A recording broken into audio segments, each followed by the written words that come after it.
Hello बच्चों, let's see this question. A body is projected from the ground with a velocity of v vector equal to 3 i cap plus 10 j cap metre per second.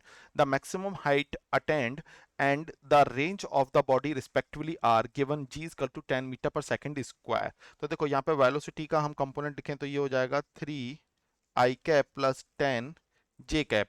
तो यहाँ पे velocity component में ध्यान से देखो तो vx की वैल्यू हो जाएगी 3 और vy की वैल्यू हो जाएगी 10.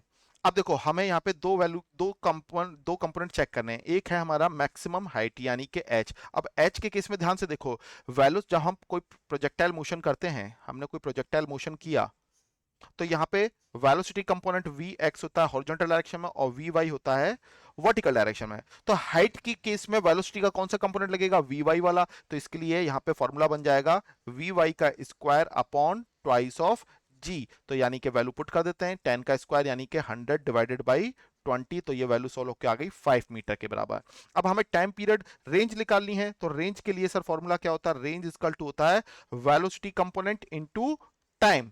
अब यहां पे देखो, जब रेंज की बात चल रही है तो यहां पे कौन सा कंपोनेंट लीड करेगा? Only horizontal component. इसलिए मैं यहां पे v को लिखूंगा vx. अब हमारे पास t की वैल्यू हमें पता होनी चाहिए. t की वैल्यू कितनी होती है? t इक्वल टू होती है, ध्यान से, टाइम पीरियड के केस में हम वेलोसिटी के वर्टिकल कंपोनेंट की फॉर्म में इसे निकालते हैं. तो ये हो जाएगा 2vy अपॉन g होता है. तो ये अगर मैं यहाँ पे r की फॉर्मूले में इस वैल्यू को पुट करूं तो vx इंटू कितना हो जाएगा सर? 2vy अपॉन जी. यानी कि सारी वैल्यू को अगर मैं मल्टीप्लाई करूं तो ये हो जाएगा 3 इंटू 2 इंटू 10 डिवाइडेड बाई 10.